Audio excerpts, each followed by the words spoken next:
क्या कि राजद्रोह का केस चलाया जाएगा। किस हिसाब से राजद्रोह बनता है? फ्रीडम ऑफ स्पीच उन लोगों को ही है क्या? फ्रीडम ऑफ स्पीच उन लोगों को ही है क्या? इनको नहीं है? अरे भाई ये तो हिंदू हैं। ओहो अच्छा ये हिंदू हैं। अरे पता नहीं थी भाई। हमारे देवों के देव महादेव का अपमान किया जाता है इस बॉलीवुड के द्वारा।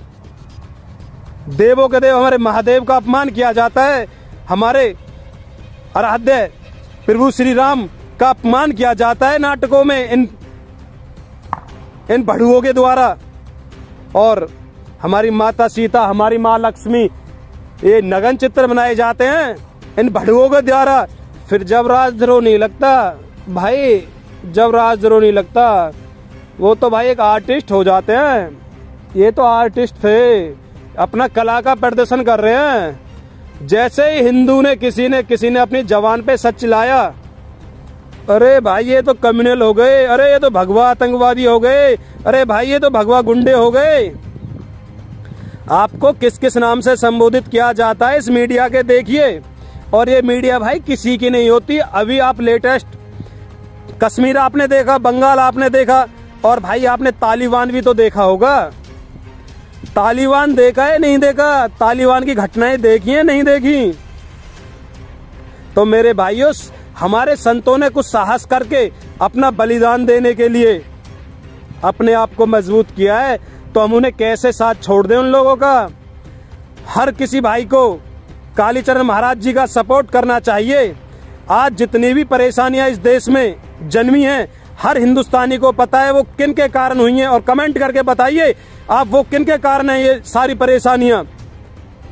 भाई अगर उन्हें राष्ट्रपिता का सम्मान दिया जाता है तो मेरे भाई ऐसा कोई कारण बताओगे? ऐसे 10 कारण बताओगे कि उन्हें राष्ट्रपिता क्यों घोषित किया गया? किसके आधार पर उनको घोषित किया गया राष्ट्रपिता? किस संविधान के अनुसार राष्ट्रपिता घोषित किया गया? पूछने का हक तो बनता भाई। फ्रीडम ऑफ स्पीच तो थोड़ी बहुत तो हमें भी होगी।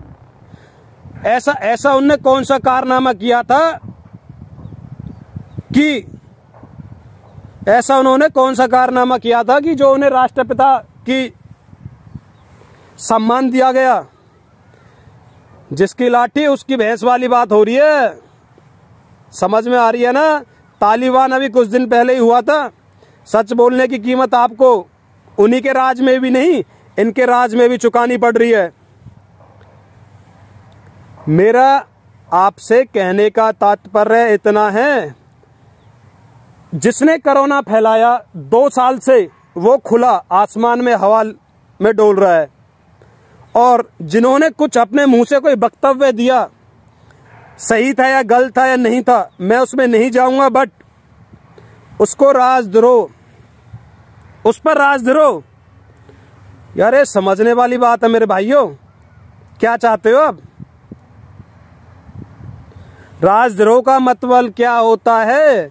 वो अपनी संस्कृति, अपने राष्ट्र के लिए समर्पित हैं। और अगर इन लोगों की माने की राष्ट्रद्रोह उन पे लगाई हुई, जो ऑन रिकॉर्ड है, लाखों में संख्या है, लाखों में, 10 लाख से 20 लाख से ऊपर सरकारी रिकॉर्ड में उनके नाम दर्ज हैं।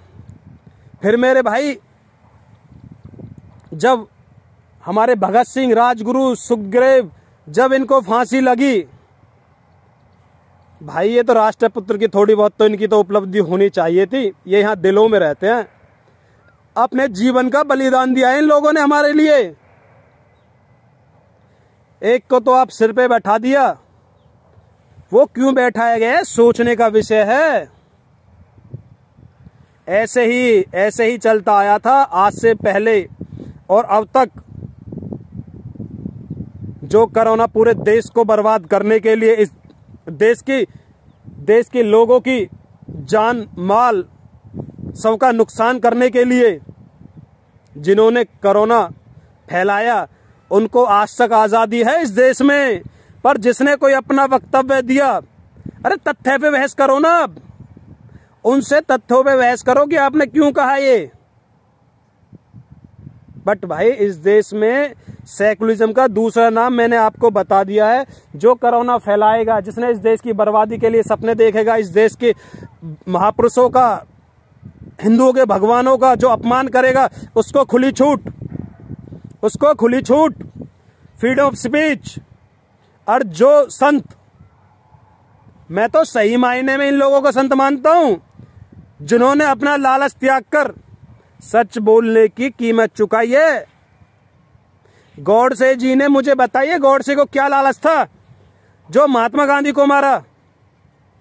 गॉडसे जी का लालच बताइए अब क्या हुआ? उनको पता थी आने वाला समय मुझे आतंकवादी, गुंडा आदि आदि नामों से, बट भाई उन्होंने हमारे लिए अपना बलिदान दिया था।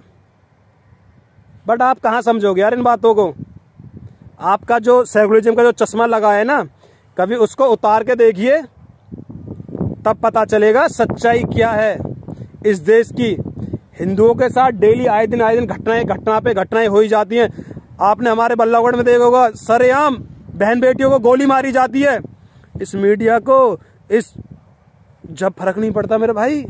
अगर किसी दिन किसी और समुदाय के साथ कुछ होता है ना, तो यूएनए तक बात जाती है। यूएनए का दरवाजा, कुछ समझ में आ रही है? कुछ ही साल हैं आपके पास। जय हिंद, जय भारत।